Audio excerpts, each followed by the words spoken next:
Carta del Santo Padre Juan Pablo II a los artistas, a los que con apasionada entrega buscan nuevas epifanías de la belleza para ofrecerlas al mundo a través de la creación artística. Dios vio cuanto había hecho y todo estaba muy bien. Génesis 1:31.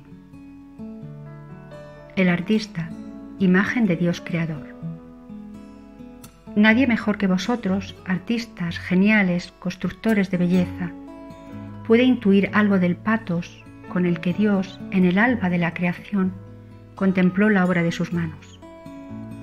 Un eco de aquel sentimiento se ha reflejado infinitas veces en la mirada con que vosotros, al igual que los artistas de todos los tiempos, atraídos por el asombro del ancestral poder de los sonidos y de las palabras, de los colores y de las formas, habéis admirado la obra de vuestra inspiración, descubriendo en ella como la resonancia de aquel misterio de la creación a la que Dios, único creador de todas las cosas, ha querido en cierto modo asociaros. Por eso me ha parecido que no hay palabras más apropiadas que las del Génesis para comenzar esta carta dirigida a vosotros, a quienes me siento unido por experiencias que se remontan muy atrás en el tiempo y que han marcado de modo indeleble mi vida.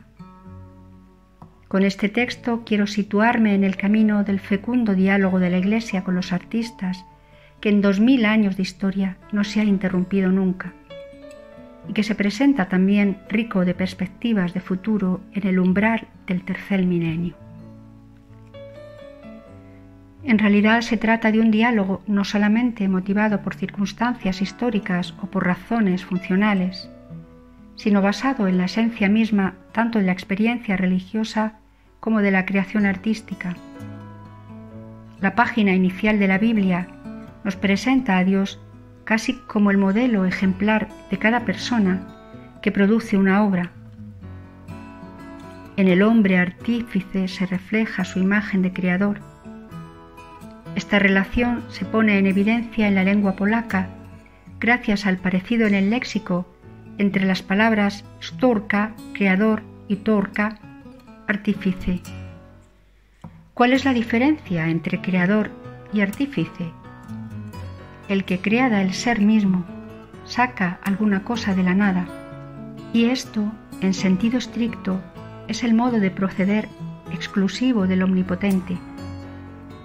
El artífice, por el contrario, utiliza algo ya existente, dándole forma y significado. Este modo de actuar es propio del hombre en cuanto imagen de Dios.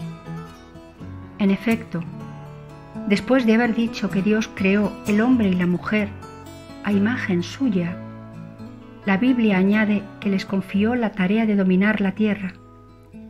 Fue en el último día de la creación.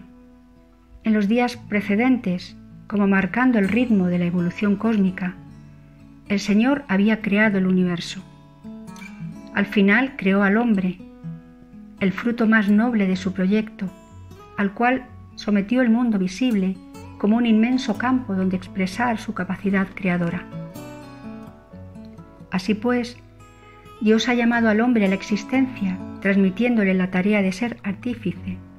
En la creación artística, el hombre se revela más que nunca imagen de Dios y lleva a cabo esta tarea ante todo plasmando la estupenda materia de la propia humanidad y después ejerciendo un dominio creativo sobre el universo que le rodea.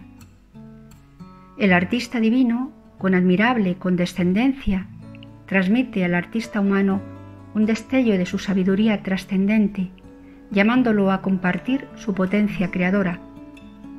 Obviamente, es una participación que deja intacta la distancia infinita entre el creador y la criatura, como señalaba el cardenal Nicolás de Cusa. El arte creador, que el alma tiene la suerte de alojar, no se identifica con aquel arte por esencia que es Dios, sino que es solamente una comunicación y una participación del mismo. Por eso, el artista, cuanto más consciente es de su don, tanto más se siente movido a mirar hacia sí mismo y hacia toda la creación con ojos capaces de contemplar y de agradecer, elevando a Dios su himno de alabanza. Solo así puede comprenderse a fondo a sí mismo, su propia vocación y su misión. La especial vocación del artista. No todos están llamados a ser artistas en el sentido específico de la palabra. Sin embargo, según la expresión del Génesis, a cada hombre se le confía la tarea de ser artífice de su propia vida. En cierto modo, debe hacer de ella una obra de arte, una obra maestra. Es importante entender la distinción, pero también la conexión entre estas dos facetas de la actividad humana. La distinción es evidente. En efecto, una cosa es la disposición por la cual el ser humano es autor de sus propios actos y responsable de su valor moral, y otra la disposición por la cual es artista y sabe actuar según las exigencias del arte, acogiendo con fidelidad sus dictámenes específicos. Por eso el artista es capaz de producir objetos, pero esto, de por sí, nada dice aún de sus disposiciones morales. En efecto, en este caso no se trata de realizarse uno mismo, de formar la propia personalidad, sino solamente de poner en acto las capacidades operativas, dando forma estética a las ideas concebidas en la mente. Pero si la distinción es fundamental, no lo es menos la conexión entre estas dos disposiciones, la moral y la artística. Estas se condicionan profundamente de modo recíproco. En efecto, al modelar una obra, el artista se expresa a sí mismo hasta el punto de que su producción es un reflejo singular de su mismo ser, de lo que es y de cómo es. Esto se confirma en la historia de la humanidad, pues el artista, cuando realiza una obra maestra, no solo da vida a su obra, sino que por medio de ella, en cierto modo, descubre también su propia personalidad. En el arte encuentra una dimensión nueva y un canal extraordinario de expresión para su crecimiento espiritual. Por medio de las obras realizadas, el artista habla y se comunica con los otros. La historia del arte, por ello, no es solo historia de las obras, sino también de los hombres.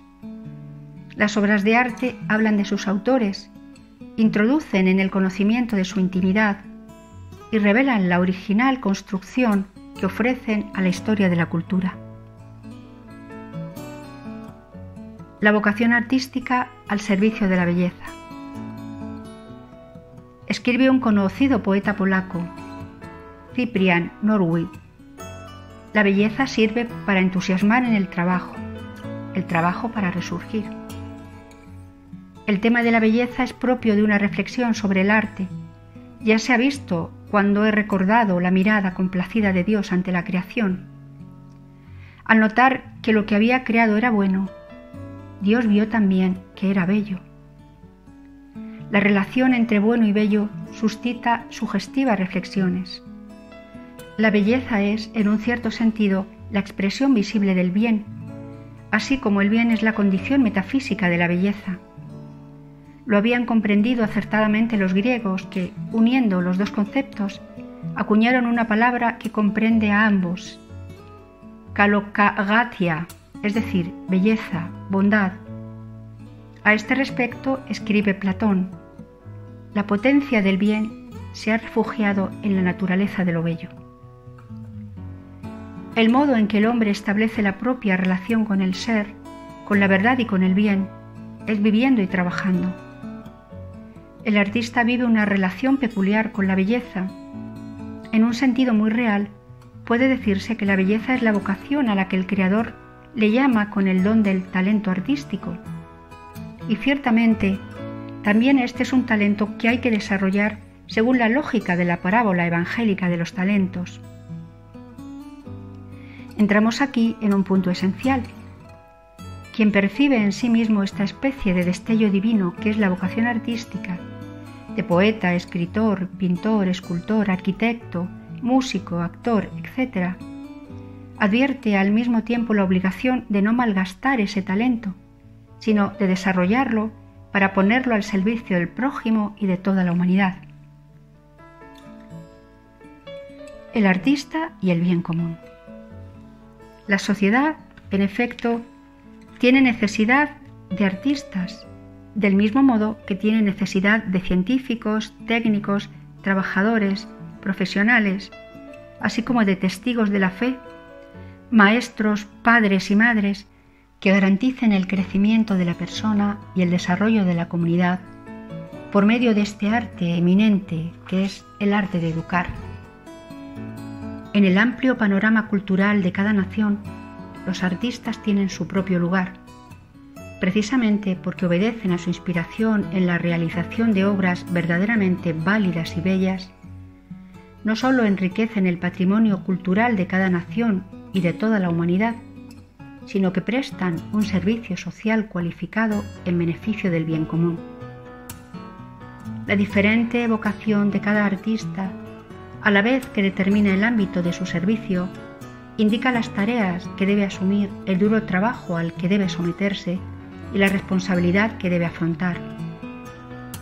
Un artista consciente de todo ello sabe también que ha de trabajar sin dejarse llevar por la búsqueda de la gloria banal o la avidez de una fácil popularidad, y menos aún por la ambición de posibles ganancias personales.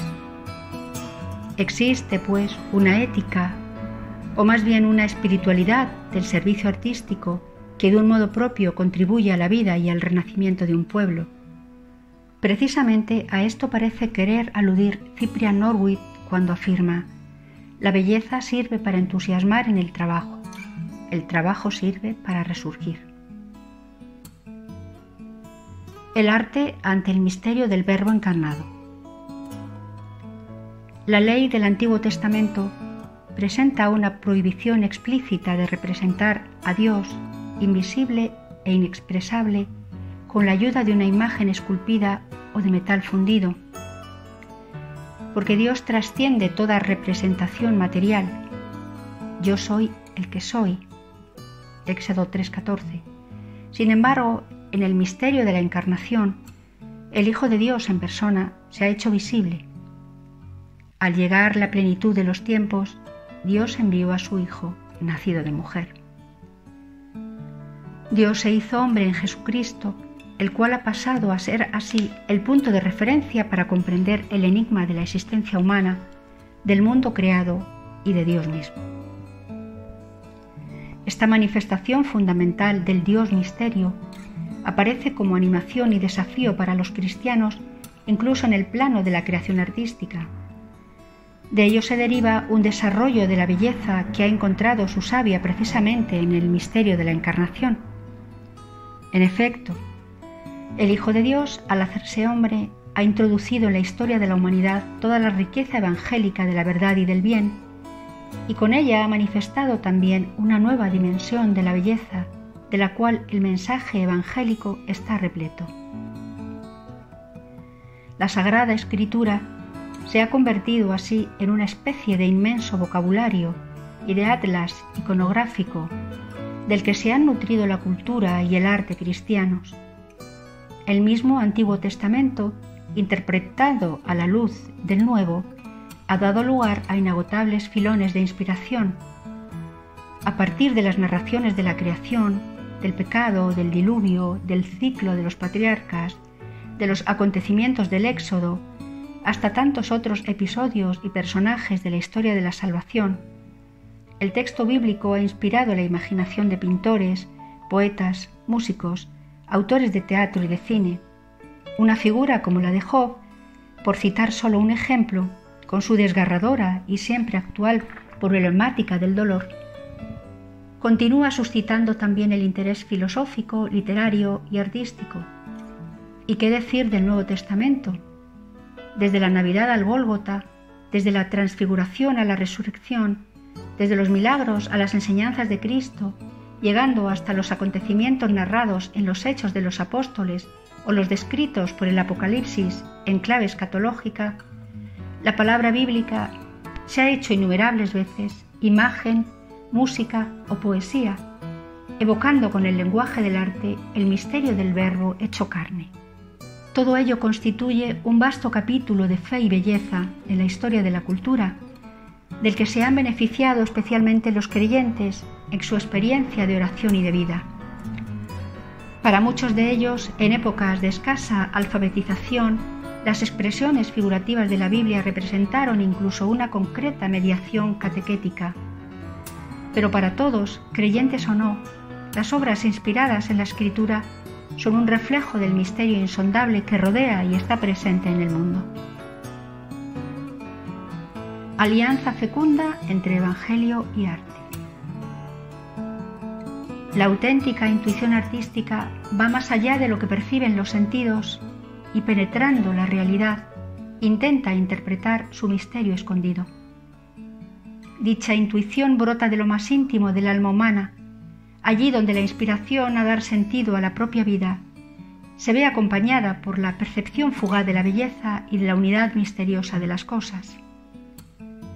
Todos los artistas tienen en común la experiencia de la distancia insondable que existe entre la obra de sus manos, por lograda que sea, y la perfección fulgurante de la belleza percibida en el fervor del momento creativo. Lo que logran expresar en lo que pintan, esculpen o crean es sólo el tenue reflejo del esplendor que durante unos instantes ha brillado ante los ojos de su espíritu. El creyente no se maravilla de esto.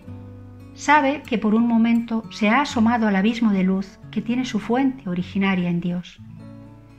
¿Acaso debe sorprenderse de que el espíritu quede como abrumado hasta el punto de no poder expresarse sino con balbuceos? El verdadero artista está dispuesto a reconocer su limitación y hacer suyas las palabras del apóstol Pablo, según el cual Dios nos habita en santuarios fabricados por manos humanas, de modo que no debemos pensar que la divinidad sea algo semejante al oro, la plata o la piedra, modelados por el arte y el ingenio humano. Si ya la realidad íntima de las cosas está siempre más allá de las capacidades de penetración humana, cuánto más Dios en la profundidad de su insondable misterio. El conocimiento de la fe es de otra naturaleza. Supone un encuentro personal con Dios en Jesucristo. Este conocimiento, sin embargo, puede también enriquecerse a través de la intuición artística. Un modelo elocuente de contemplación estética que se sublima en la fe son, por ejemplo, las obras del Beato Angélico. A este respecto, es muy significativa la lauda extática que San Francisco de Asís repite 2 veces en la Chartula, compuesta después de haber recibido en el Monte Verna los estigmas de Cristo. Tú eres belleza, tú eres belleza. San Buenaventura comenta: contemplaba en las cosas bellas al Bellísimo, y siguiendo las huellas impresas en las criaturas, seguía a todas partes al amado. Una sensibilidad semejante se encuentra en la espiritualidad oriental, donde Cristo es calificado como el Bellísimo de belleza superior a todos los mortales. Macario el Grande comenta del siguiente modo la belleza transfigurante y liberadora del resucitado. El alma que ha sido plenamente iluminada por la belleza indecible de la gloria luminosa del rostro de Cristo está llena del Espíritu Santo. Es toda ojo, toda luz, toda rostro. Toda forma auténtica de arte es, a su modo, una vía de acceso a la realidad más profunda del hombre y del mundo. Por ello constituye un acercamiento muy válido al horizonte de la fe, donde la vicisitud humana encuentra su interpretación completa. Este es el motivo por el que la plenitud evangélica de la verdad suscitó desde el principio el interés de los artistas, particularmente sensibles a todas las manifestaciones de la íntima belleza de la realidad. Los principios. El arte que el cristianismo encontró en sus comienzos era el fruto maduro del mundo clásico. Manifestaba sus cánones estéticos y, al mismo tiempo, transmitía sus valores. La fe imponía a los cristianos, tanto en el campo de la vida y del pensamiento como en el del arte, un discernimiento que no permitía una recepción automática de este patrimonio. Así, el arte de la inspiración cristiana comenzó de forma silenciosa, estrechamente vinculado a la necesidad de los creyentes de buscar signos con los que expresar, basándose en la Escritura, los misterios de la fe y de disponer al mismo tiempo de un código simbólico, gracias al cual poder reconocerse e identificarse, especialmente en los tiempos difíciles de persecución. Quien nos recuerda aquellos símbolos que fueron también los primeros inicios de un arte pictórico o plástico. El pez, los panes o el pastor evocaban el misterio, llegando a ser, casi insensiblemente, los esbozos de un nuevo arte. Cuando, con el edicto de Constantino, se permitió a los cristianos expresarse con plena libertad, el arte se convirtió en un cauce privilegiado de manifestación de la fe. Comenzaron a aparecer majestuosas basílicas en las que se asumían los cánones arquitectónicos del antiguo paganismo, plegándolos a su vez a las exigencias del nuevo culto. ¿Cómo no recordar al menos las antiguas basílicas de San Pedro y de San Juan de Letrán, construidas por cuenta del mismo Constantino, o ese esplendor del arte bizantino, la Hagia Sofía de Constantinopla, querida por Justiniano? Mientras la arquitectura diseñaba el espacio sagrado, la necesidad de contemplar el misterio y de proponerlo de forma inmediata a los sentidos suscitó progresivamente las primeras manifestaciones de la pintura y la escultura. Surgían al mismo tiempo los rudimentos de un arte de la palabra y del sonido, y mientras Agustín incluía entre los numerosos temas de su producción un de música, Hilario, Ambrosio, Prudencio, Efrén el Sirio, Gregorio Nacianceno y Paulino de Nola, por citar solo algunos nombres, se hacían promotores de una poesía cristiana que con frecuencia alcanzaba un alto valor no solo teológico, sino también literario. Su programa poético valoraba las formas heredadas de los clásicos, pero se inspiraba en la savia pura del Evangelio, como sentenciaba con acierto el santo poeta de Nola: nuestro único arte es la fe y Cristo nuestro canto. Por su parte, Gregorio Magno, con la compilación del Antiphonarium, ponía poco después las bases para el desarrollo orgánico de una música sagrada tan original que de él ha tomado su nombre. Con sus inspiradas modulaciones, el canto gregoriano se convertirá con los siglos en la expresión melódica característica de la fe de la Iglesia en la celebración litúrgica de los sagrados misterios. Lo bello se conjugaba así con lo verdadero, para que también a través de las vías del arte los ánimos fueran llevados de lo sensible a lo eterno.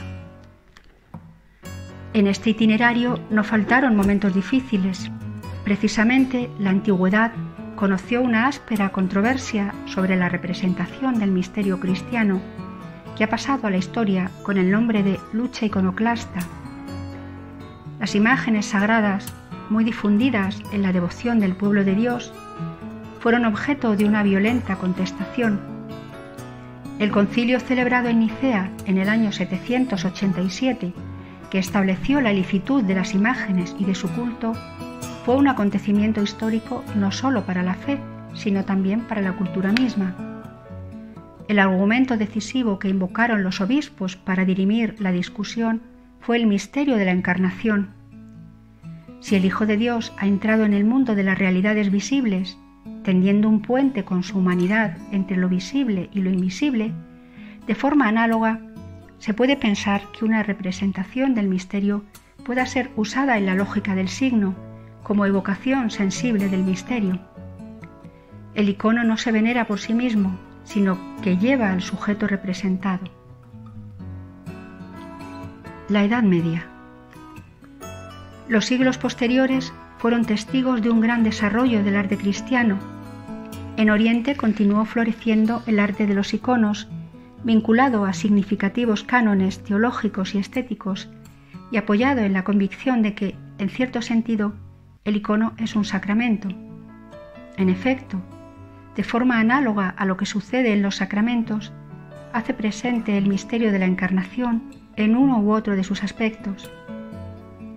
Precisamente por esto la belleza del icono puede ser admirada, sobre todo dentro de un templo con lámparas que arden, produciendo infinitos reflejos de luz en la penumbra. Escribe al respecto Pavel Florensky: el oro bárbaro, pesado y fútil a la luz difusa del día, se reaviva a la luz temblorosa de una lámpara o de una vela, pues resplandece en miríadas de estrellas, haciendo presentir otras luces no terrestres que llenan el espacio celeste. En Occidente, los puntos de vista de los que parten los artistas son muy diversos, dependiendo en gran parte de las convicciones de fondo propias del ambiente cultural de su tiempo. El patrimonio artístico que se ha ido formando a lo largo de los siglos cuenta con innumerables obras sagradas de gran inspiración que provocan una profunda admiración aún en el observador de hoy. Se aprecia, en primer lugar, en las grandes construcciones para el culto, donde la funcionalidad se conjuga siempre con la fantasía, la cual se deja inspirar por el sentido de la belleza y por la intuición del misterio. De aquí nacen los estilos tan conocidos en la historia del arte. La fuerza y la sencillez del románico, expresada en las catedrales o en los monasterios, se va desarrollando gradualmente en la esbeltez y el esplendor del gótico. En estas formas no se aprecia únicamente el genio de un artista, sino el alma de un pueblo. En el juego de luces y sombras, en las formas a veces robustas y a veces estilizadas, intervienen consideraciones de técnica estructural, pero también las tensiones características de la experiencia de Dios, misterio tremendo y fascinante. ¿Cómo sintetizar en pocas palabras y para las diversas expresiones del arte el poder creativo de los largos siglos del medioevo cristiano?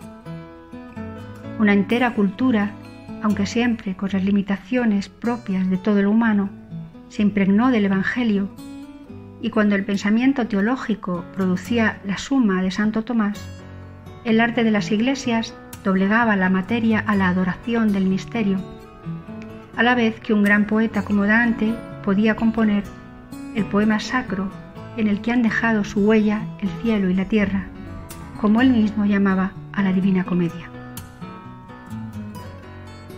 Humanismo y Renacimiento. El fértil ambiente cultural en el que surge el extraordinario florecimiento artístico del humanismo y del Renacimiento tiene repercusiones significativas también en el modo en que los artistas de este periodo abordan el tema religioso. Naturalmente, al menos en aquellos más importantes, las inspiraciones son tan variadas como sus estilos. No es mi intención, sin embargo, recordar cosas que vosotros, artistas, sabéis de sobra. Al escribiros desde este palacio apostólico, que es también como un tesoro de obras maestras, acaso único en el mundo, quisiera más bien hacerme voz de los grandes artistas que prodigaron aquí las riquezas de su ingenio, impregnado con frecuencia de gran hondura espiritual. Desde aquí habla Miguel Ángel, que en la Capilla Sixtina, desde la creación al juicio universal, ha recogido, en cierto modo, el drama y el misterio del mundo, dando rostro a Dios Padre, a Cristo Juez y al hombre en su fatigoso camino, desde los orígenes hasta el final de la historia. Desde aquí habla el genio delicado y profundo de Rafael, mostrando en la variedad de sus pinturas y especialmente en la disputa del apartamento de la asignatura el misterio de la revelación del Dios Trinitario, que en la Eucaristía se hace compañía del hombre y proyecta luz sobre las preguntas y las expectativas de la inteligencia humana. Desde aquí, desde la majestuosa basílica dedicada al príncipe de los apóstoles, desde la columnata que arranca de sus puertas como dos brazos abiertos para acoger a la humanidad, siguen hablando aún Bramante, Bernini, Borromini o Maderno, por citar solo los más grandes, ofreciendo plásticamente el sentido del misterio que hace de la Iglesia una comunidad universal, hospitalaria, madre y compañera de viaje de cada hombre en la búsqueda de Dios. El arte sagrado ha encontrado en este extraordinario complejo una expresión de excepcional fuerza, alcanzando niveles de imperecedero valor estético y religioso a la vez. Sea bajo el impulso del humanismo o del Renacimiento, sea por influjo de las sucesivas tendencias de la cultura y de la ciencia, su característica más destacada es el creciente interés por el hombre, el mundo y la realidad de la historia. Este interés por sí mismo en modo alguno supone un peligro para la fe cristiana, centrada en el misterio de la Encarnación y, por consiguiente, en la valoración del hombre por parte de Dios. Lo demuestran precisamente los grandes artistas apenas mencionados. Baste pensar en el modo en que Miguel Ángel expresa en sus pinturas y esculturas la belleza del cuerpo humano. Por lo demás, en el nuevo ambiente de los últimos siglos, donde parece que parte de la sociedad se ha hecho indiferente a la fe, tampoco el arte religioso ha interrumpido su camino. La constatación se amplía si, de las artes figurativas, pasamos a considerar el gran desarrollo que también en este periodo de tiempo ha tenido la música sagrada, compuesta para las celebraciones litúrgicas o vinculada al menos a temas religiosos, además de tantos artistas que se han dedicado preferentemente a ella. Como no recordar a Palestrina, Orlando di Lasso, Tomás Luis de Victoria. Es bien sabido que muchos grandes compositores, desde Händel a Bach, desde Mozart a Schubert, desde Beethoven a Berlioz, desde Liszt a Verdi, nos han dejado asimismo obras de gran inspiración en este campo.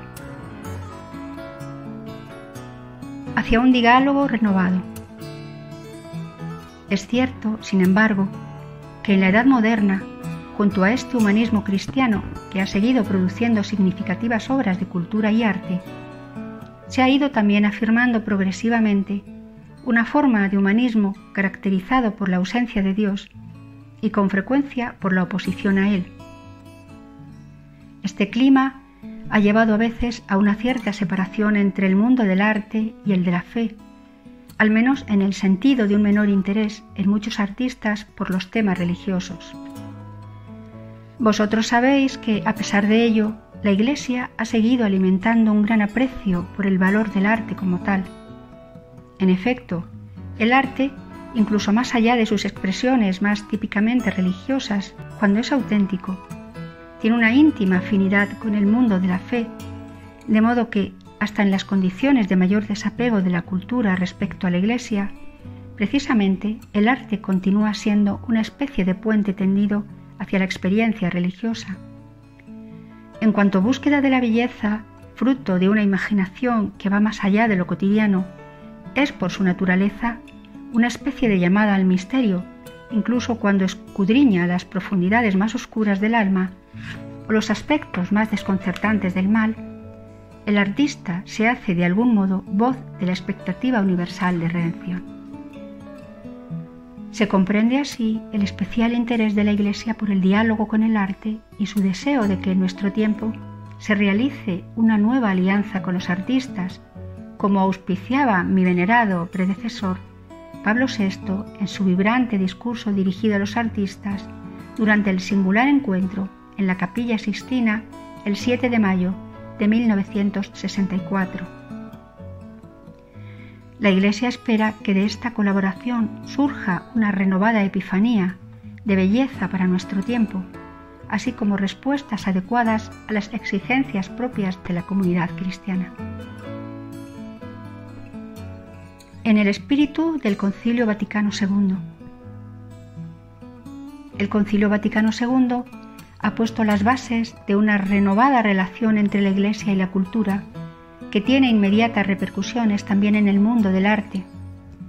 Es una relación que se presenta bajo el signo de la amistad, de la apertura y del diálogo. En la Constitución Pastoral Gaudium et Spes, los padres conciliares subrayaron la gran importancia de la literatura y las artes en la vida del hombre. También la literatura y el arte tienen gran importancia para la vida de la Iglesia, ya que pretenden estudiar la índole propia del hombre, sus problemas y su experiencia en el esfuerzo por conocerse mejor y perfeccionarse a sí mismo y al mundo.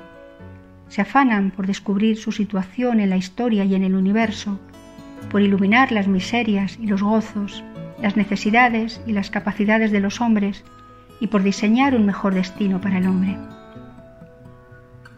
Sobre esta base, al concluir el concilio, los padres dirigieron un saludo y una llamada a los artistas. Este mundo en que vivimos, decían, tiene necesidad de la belleza para no caer en la desesperanza. La belleza, como la verdad, pone alegría en el corazón de los hombres. Es el fruto precioso que resiste a la usura del tiempo, que une a las generaciones y las hace comunicarse en la admiración.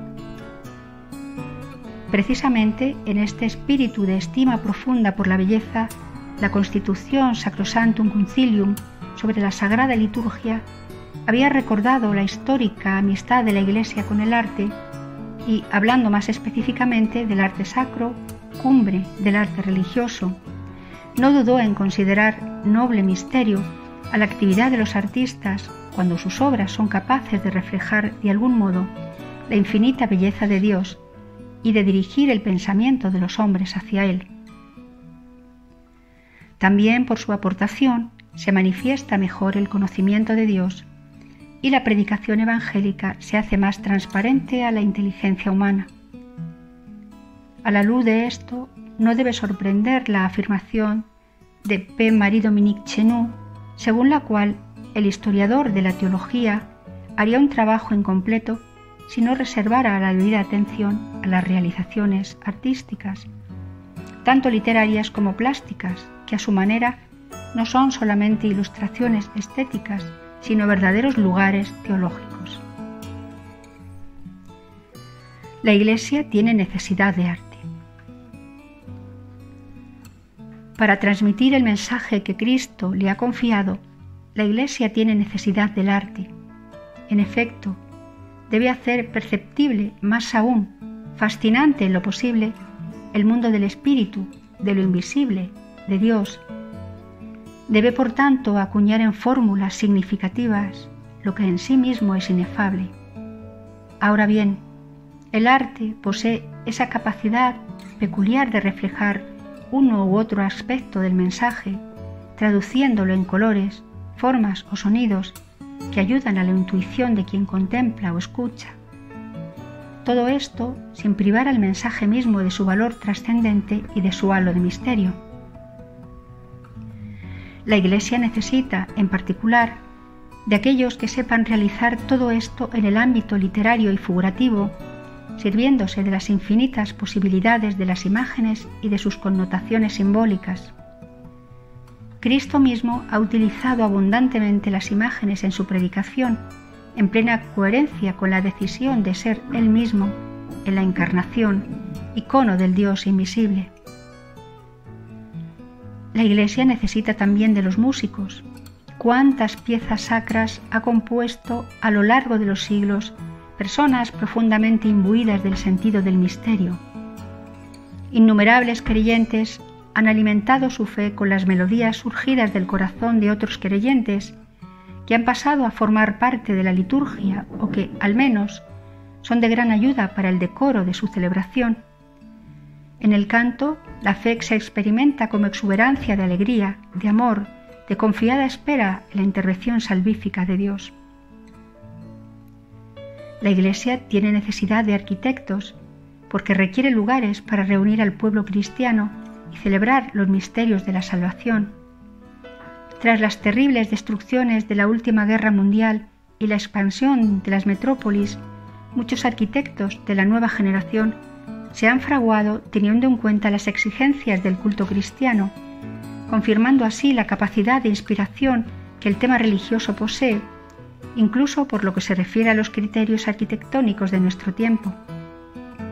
En efecto, no pocas veces se han construido templos que son, a la vez, lugares de oración y auténticas obras de arte. ¿El arte tiene necesidad de la Iglesia?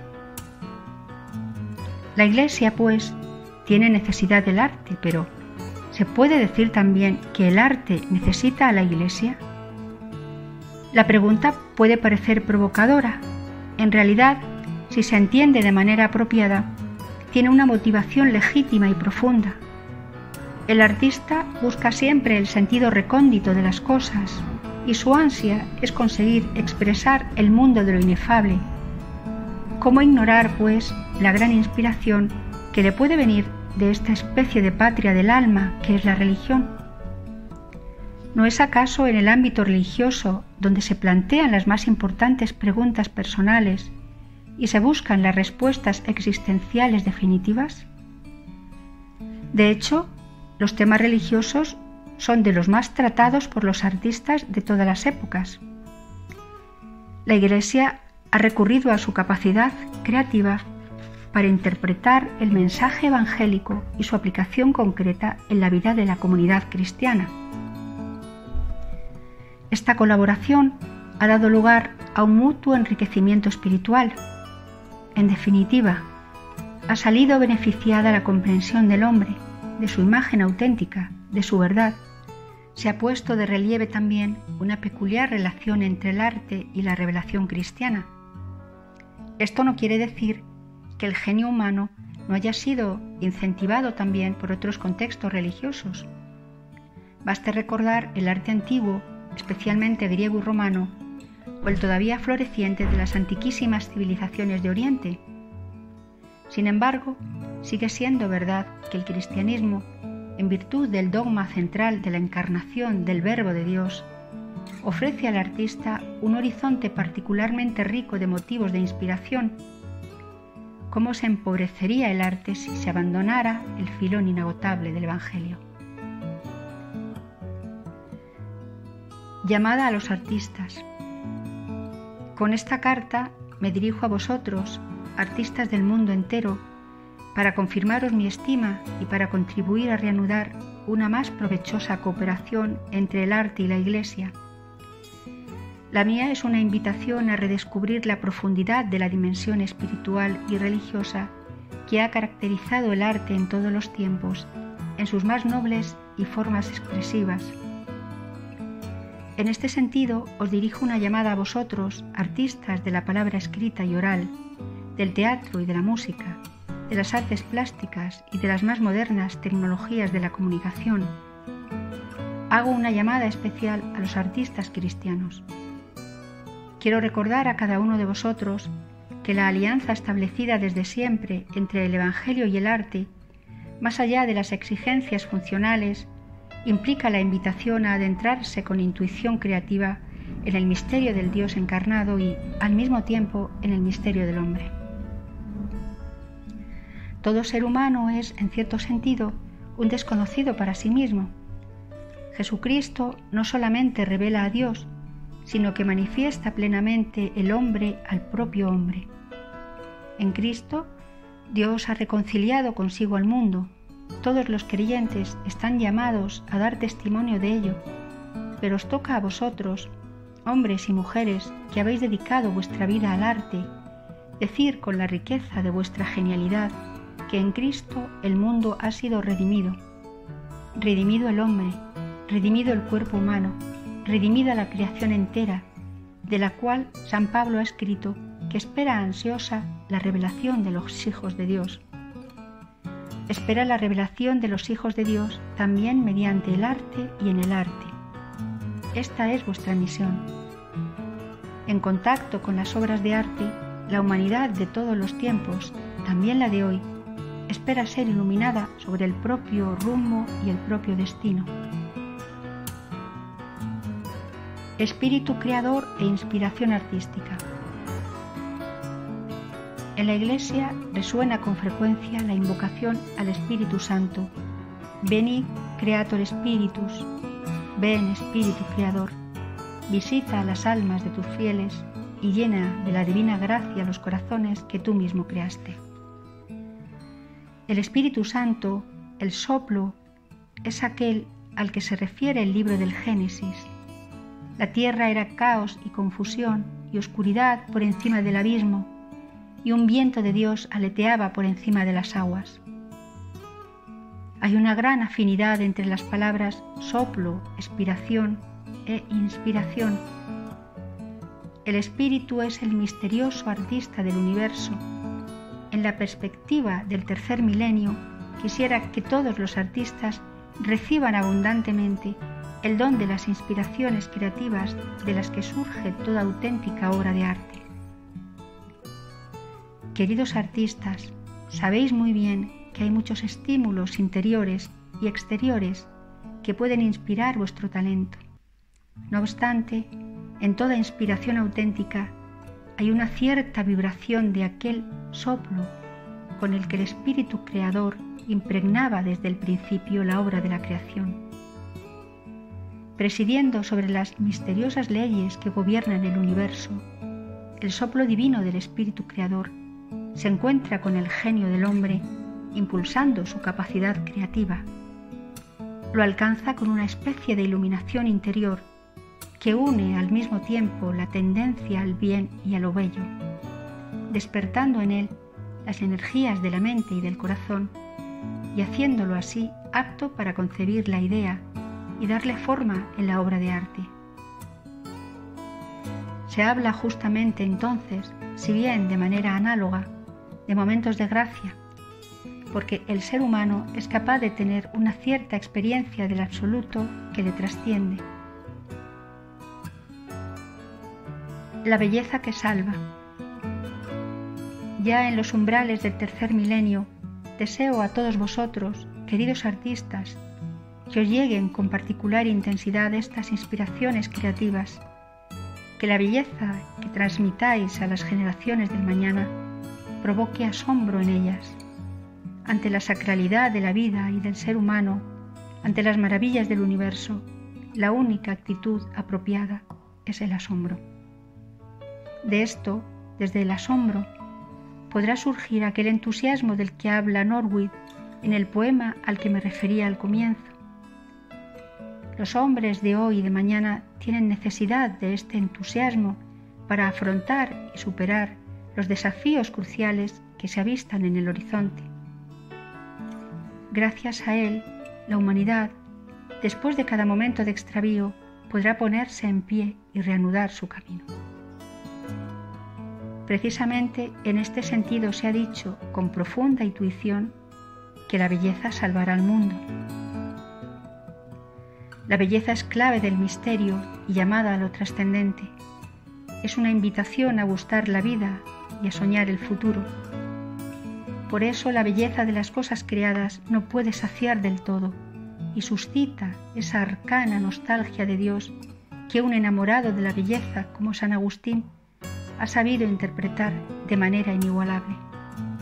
Tárdete a mí, belleza tan antigua y tan nueva, tárdete a mí.